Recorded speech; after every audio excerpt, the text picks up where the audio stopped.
Assalamualaikum warahmatullahi wabarakatuh.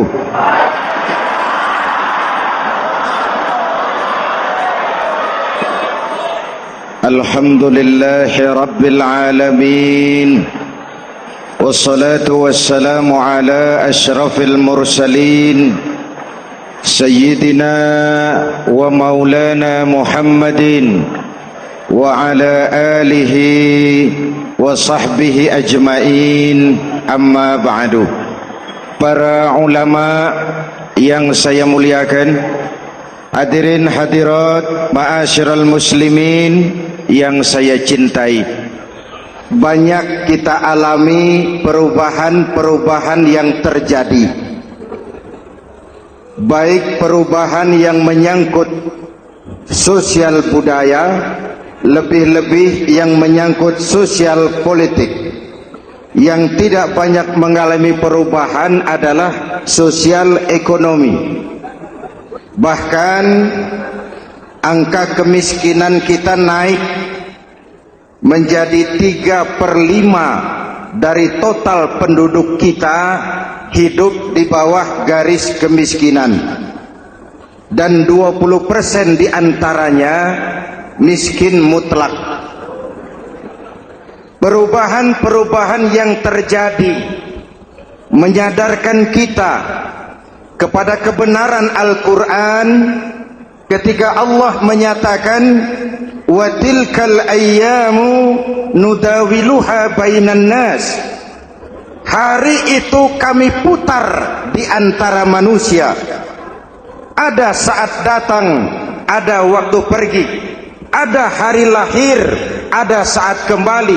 Ada waktu dilantik, ada saat menyerahkan jabatan.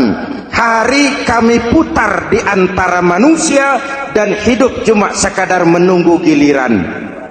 Soalnya kemudian di tengah perubahan-perubahan yang terjadi begitu cepat, what must we do now?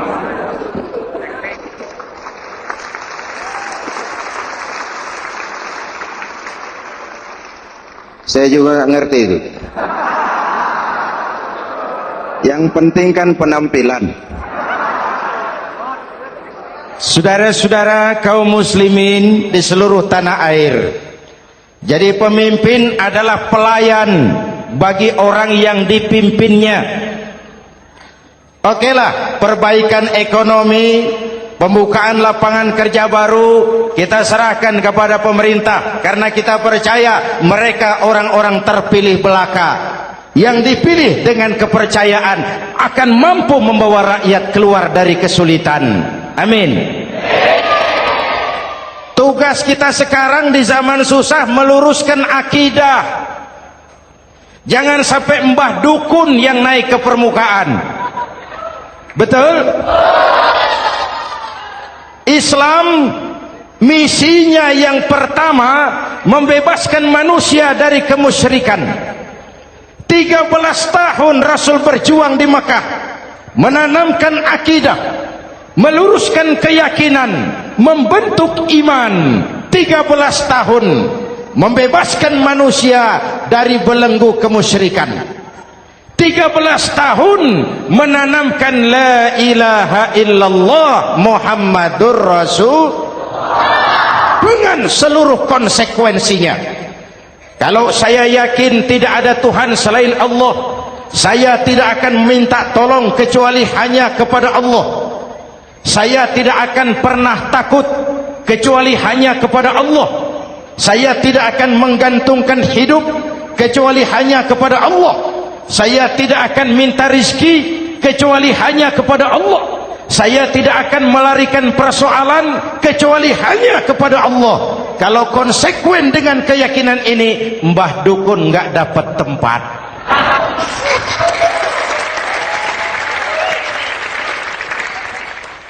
Akur, ayo lihat secara sederhana.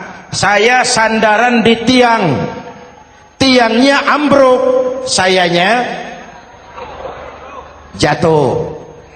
Saya sandaran di tembok, temboknya runtuh, saya juga runtuh. Saya sandaran kepada orang kaya, dia jatuh miskin, saya bangkrut. Saya sandaran kepada jenderal, dia pensiun, saya selesai. Tapi kalau saya sandaran hanya kepada Allah, Allah tidak akan pernah miskin, Allah tidak akan pernah lumpuh, Allah tidak akan pernah terpuruk, dan Allah tidak akan pernah berkurang kekuasaannya.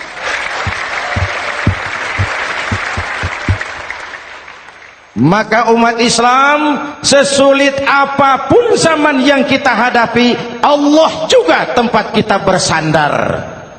Jelas? Selama ini kita iman dalam ucapan, tapi sekuler dalam perbuatan. Di masjid ada Allah, di kantor Allah tidak ada, maka korupsi merajalela.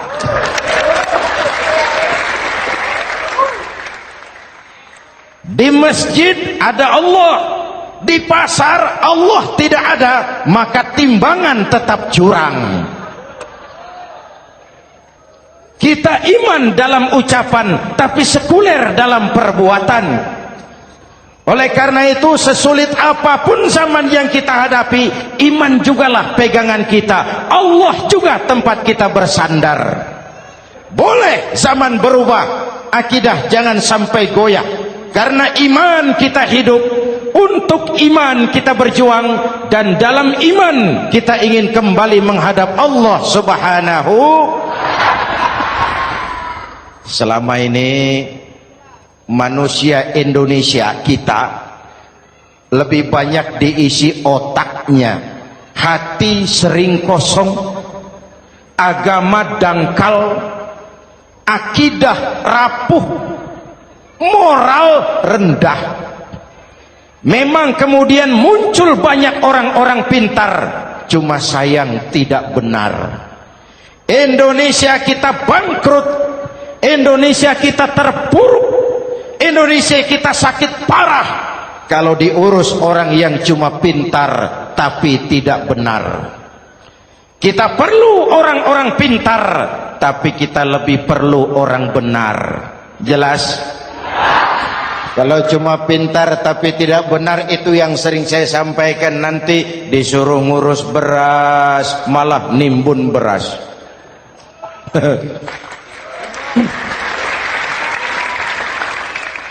Disuruh ngurus laut malah jadi bajak laut. Disuruh ngurus hutan rame-rame jadi orang hutan. Jutaan hektar hutan Indonesia kita ini merupakan kekayaan sumber daya alam kita yang harus digunakan bagi sebesar-besar kemaslahatan rakyat. Yang disuruh ngurus hukum malah bikin hukum seperti pisau, tajam ke bawah, tumpul ke atas. Jangan heran lalu di masyarakat muncul street justice, pengadilan jalanan, sebagai refleksi dari ketidakpuasan melihat sikap hukum yang sangat berpihak. Kalau yang kecil salah, hukum cepat-cepat ditegakkan.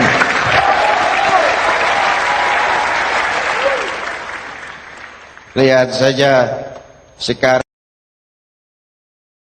sekarang ini, kalau orang terkenal banyak uang, punya masalah, antri yang bela. Betul? Tapi saudara lihat si Marsinah di Jawa Timur, si Sengkon dan Karta di Jawa Barat, si Udin Bernas wartawan Jogja terseok-seok mencari keadilan, sampai hari ini urusannya masih remeng-remeng. Kenapa bisa begitu? Jawabannya sederhana, tidak ada fulus. Ada fulus mulus, tidak ada fulus manfus. Betul? Jangan sampai para penegak hukum kita terjebak pada lagu baru, maju tak gentar membela yang bayar. Biar bertentangan dengan nurani, biar bertentangan dengan public opini, biar bertentangan dengan rasa keadilan. Siapa yang bayar, itulah majikan. Mau benar atau salah, belain terus. Kalau seperti inilah hukum kita, mafioso keadilan akan tetap gentayangan. Hadirin yang saya hormati, 13 tahun beliau berjuang di Mekah, meluruskan keyakinan, memantapkan akidah, meneguhkan iman. Dari situ segalanya dimulai, dan ke situ segalanya akan menuju. Intan paling mahal, mutiara paling berharga, tidak lain adalah nilai-nilai keimanan. Kalau itu sudah tergadai, apalagi yang bisa kita banggakan dalam kehidupan ini? Kita merasa harta kita berharga, belum ada artinya ketimbang iman. Kedudukan kita punya nilai pun belum ada artinya ketimbang dengan nilai-nilai keimanan. Itu intan paling mahal, itu mutiara paling berharga. Harta baru ada manfaatnya kalau dilandasi dengan iman. Jabatan dan kedudukan baru terasa gunanya kalau dilandasi dengan keimanan. Kalau jabatan lepas dari iman, yang akan lahir Fir'aun baru. Jelas? Kalau harta terlepas dari iman, yang akan muncul adalah konglomerat Korun. Kalau ilmu pengetahuan terlepas dari nilai dasar keimanan, maka yang akan muncul adalah ilmuwan pelacur yang menyalahkan yang benar, membenarkan yang salah untuk kepentingan pribadi. Dan kondisi seperti itu tidak akan membuat kita makin sehat. Oleh karena itu, pada kesempatan ini, pesan pertama saya, menghadapi zaman susah, tetap jaga akidah, tetap pelihara keyakinan. Kesulitan bukan untuk ditakuti, untuk diatasi. Hidup adalah kerja keras, bukan keajaiban. Perubahan tidak akan datang hanya dengan simsalabim abragadabra. Perubahan tidak akan muncul hanya dengan berandai-andai. Perubahan tidak akan turun dari langit seperti turunnya embun di waktu malam. Perubahan adalah kerja keras, sehingga Al-Quran membimbing kita, innallaha la yughayyiru ma biqaumin hatta yughayyiru ma bi anfusihim. Allah tidak akan mengubah keadaan suatu bangsa kalau mereka tidak mau mengubah apa yang ada di dalam diri mereka. Yang ada di dalam diri itu rule of thinking, state of mind, cara kita berpikir, cara kita memandang kehidupan, cara kita mengatasi persoalan. Hadirin yang saya hormati, inilah iman. Berangkat dari ini kita menyadari, ini ujian buat kita rakyat. Dan kita rakyat Indonesia ini kalau sama susah sih sudah kenyang. Ya Pak? Ya Pak? Kita ini sebagai bangsa mengalami apa yang disebut oleh Bung Karno up and down, naik turun, timbul tenggelam, pasang surut. 350 tahun dijajah oleh Belanda, kita susah. Berangkat Belanda masuk Jepang, susah lagi. Pergi Jepang, datang nikah, susah lagi. Lalu kita merdeka, dirongrong oleh berbagai pemberontakan, susah lagi. Makan bulgur, antri minyak. Lalu PKI berontak, susah lagi. Muncul orde baru, lama-lama susah lagi. Orde baru selesai, naik reformasi, mulai repot nasi, susah lagi.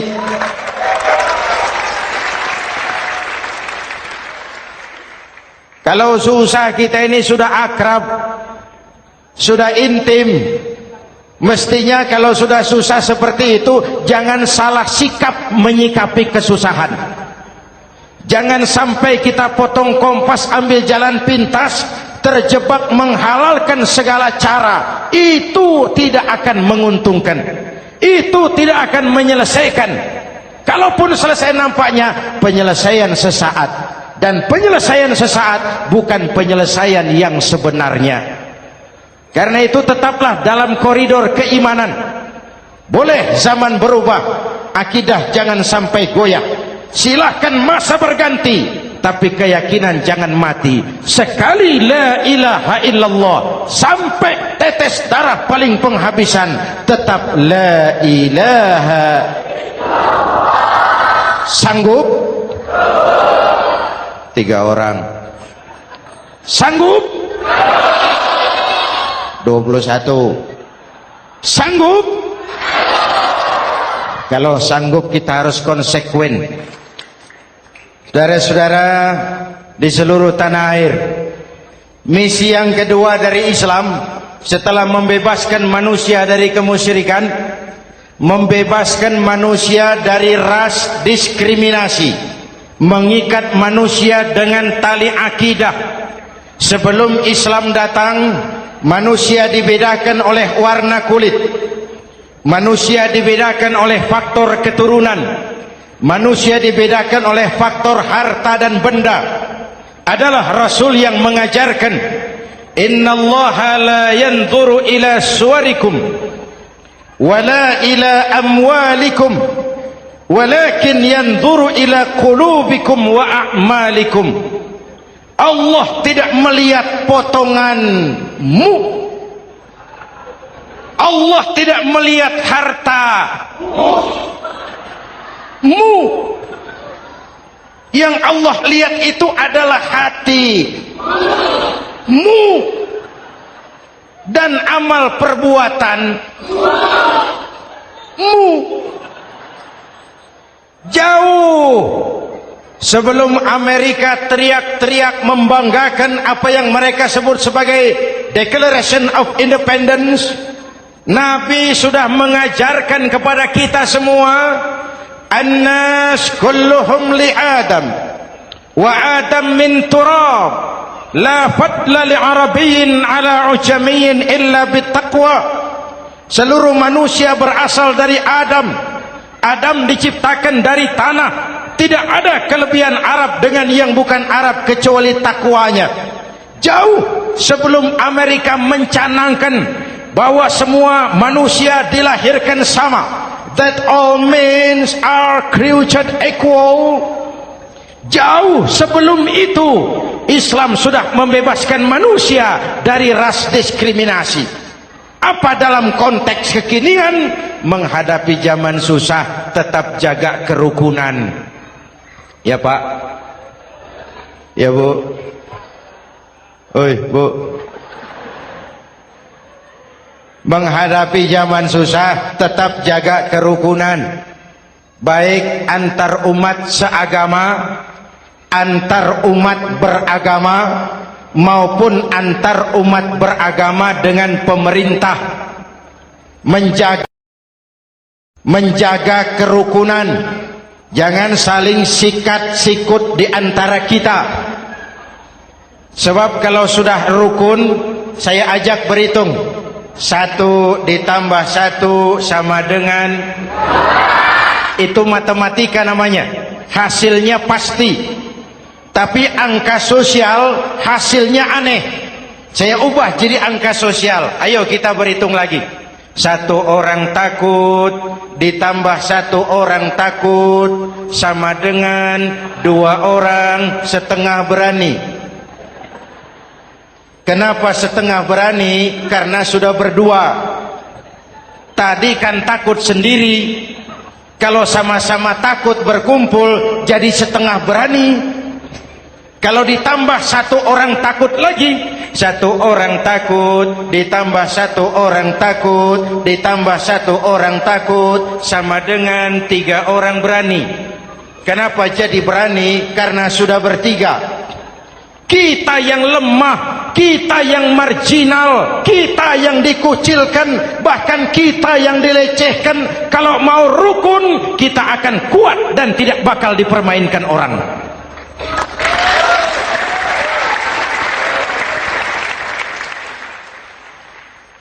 Tapi kalau rukunnya yang satu mau menikam yang lain, saya ajak berhitung lagi. Yuk berhitung yuk.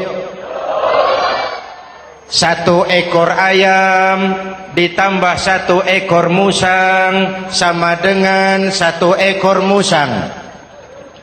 Kemana ayamnya? Dimakan musang. Betul nggak nih hitungan?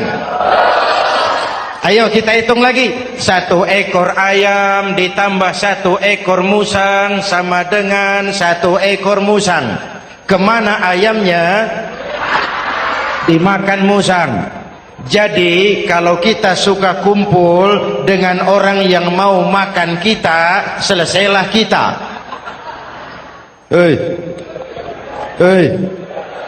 Maka kalau merasa kita ini ayam, yuk kumpul sama-sama ayam, pulang ke kandang ayam. Kalau ada ayam kumpul ke kandang musang, itu namanya ayam minum baygon. Jelas? Menjaga kerukunan. Pertama, antar umat seagama, sesama muslim harus saling menjaga, harus saling memelihara. Baik dia muslim yang jadi kapolri, baik dia muslim yang jadi kasat, baik dia muslim yang jadi pengusaha, baik dia muslim yang jadi petani, nelayan, guru, semua komit menjaga semangat kebersamaan, rukun antar umat seagama. Jelas? Jelas? Hadirin yang saya hormati, atas dasar itu saya ingatkan kembali, kita semua ingin persoalan terorisme dilepaskan kaitannya dari agama manapun. Tidak ada kaitannya terorisme dengan Islam, dengan Kristen, dengan Hindu, dengan Buddha. Tidak ada kaitannya terorisme dengan pondok pesantren.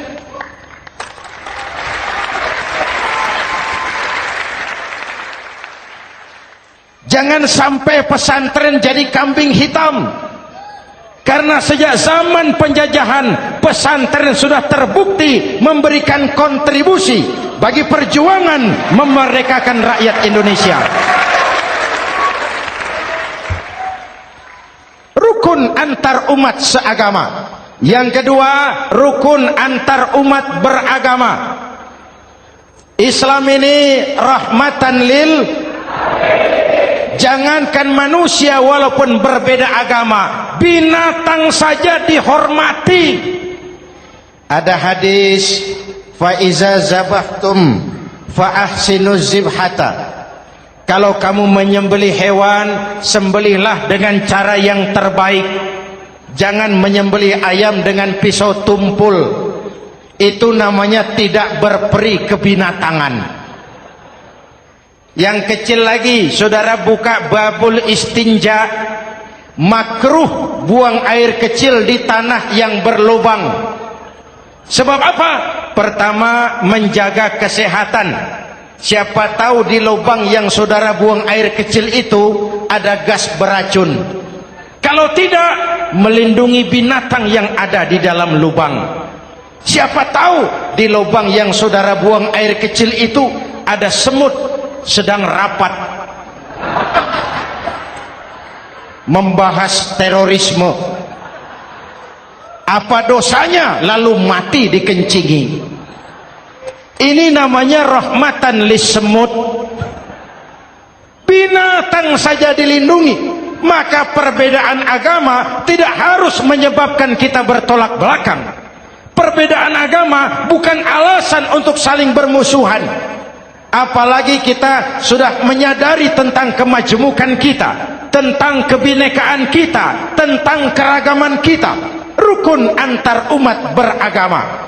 Saling menghormati, saling menghargai, tapi tetap dalam batas lakum dinukum.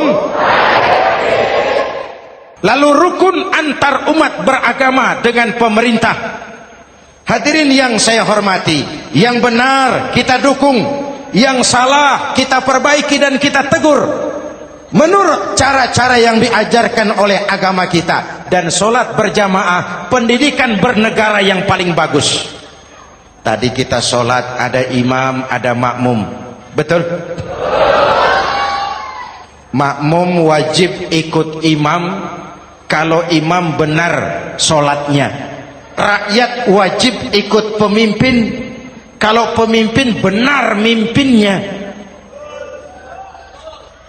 Masyarakat Islam ini loyal. Masyarakat Islam ini bukan pemberontak. Masyarakat Islam ini taat dan setia. Kapan? Kalau imamnya benar. Imam takbir, makmum. Imam ruku, makmum. Imam i'tidal, makmum. I'tidal. Imam sujud, makmum. Tapi kalau imam keliru, mestinya imam ruku malah sujud. Salah imam ini. Tegur. Siapa yang wajib negur? Makmum yang sop terdepan. Anggota DPR.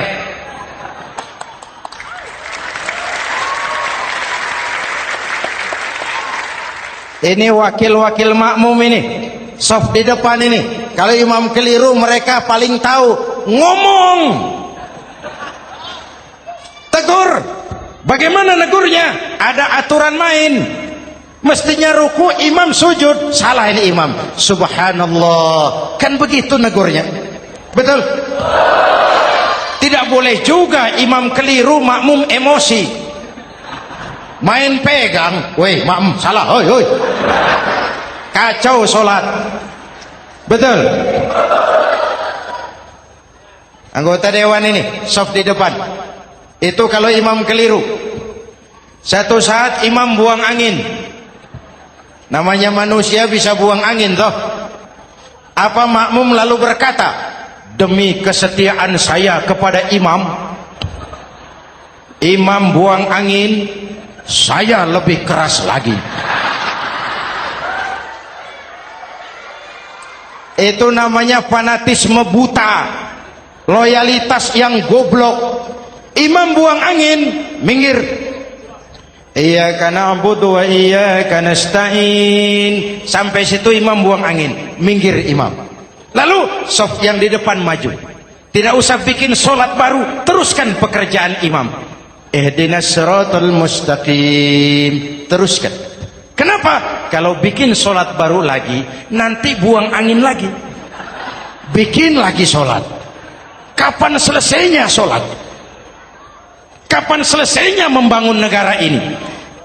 Yang penting imam tahu diri, buang angin, minggir.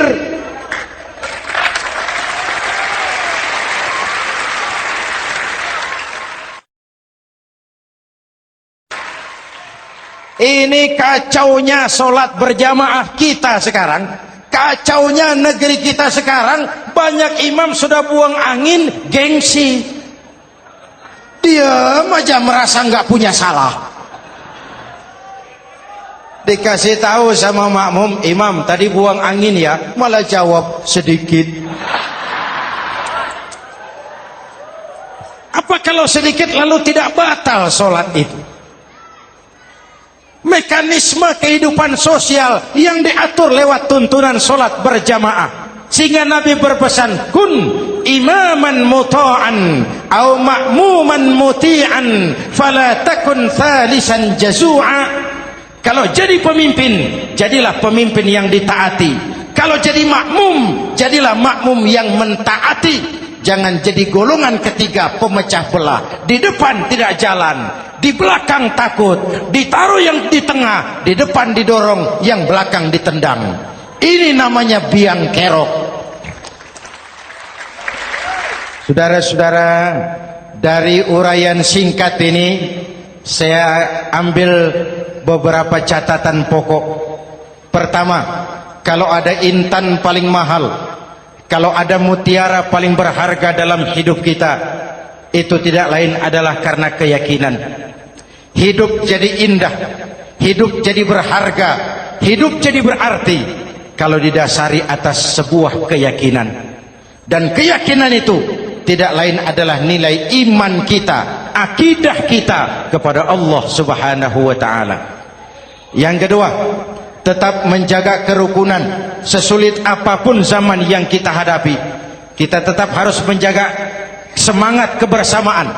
Kita harus tetap menjadi lem perekat yang menjaga keutuhan, baik sebagai bangsa maupun sebagai umat. Perbedaan adalah wajar, harus dihormati sebagai ciri kehidupan berdemokrasi. Tapi jangan perbedaan menjadi sebab kita bermusuhan, dan jangan perbedaan menyebabkan kita saling berpecah belah. Hormati perbedaan, jangan perbedaan dipandang sebagai permusuhan. Dengan akidah yang kuat dan kebersamaan yang kokoh, ayo kita hadapi kesulitan, kita atasi kesulitan, dan dengan kerja keras untuk menyongsong hari esok yang lebih pasti. Mari kita Fatihah, semoga Allah memelihara kita bangsa Indonesia. Ala hadhihi niyyah wa ila hadratin Nabi. Al-Fatihah.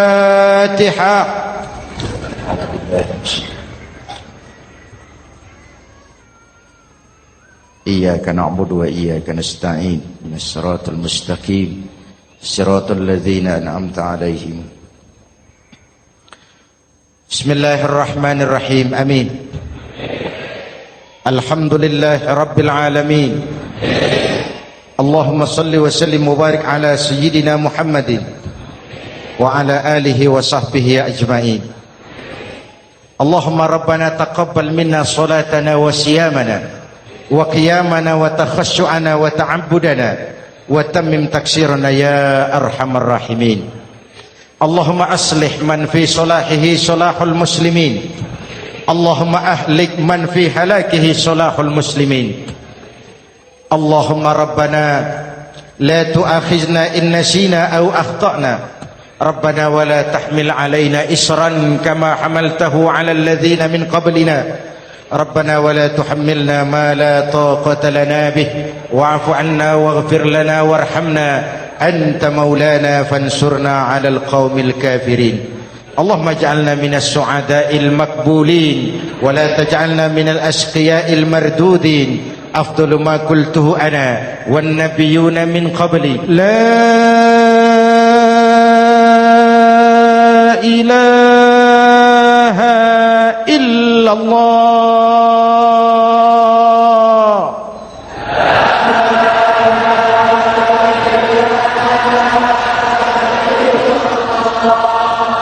La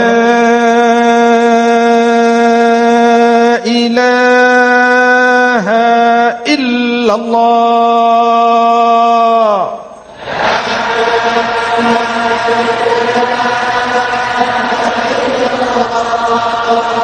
Muhammadur Rasulullah.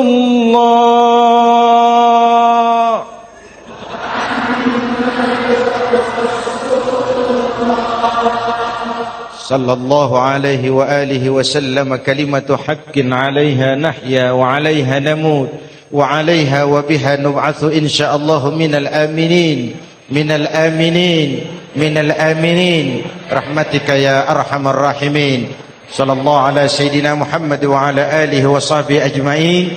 Ana rabbika rabbil izzati amma yasifun. Salamun alal mursalin walhamdulillahi rabbil alamin. Jumpa lagi di lain kesempatan insyaallah. Wassalamu alaikum warahmatullahi wabarakatuh.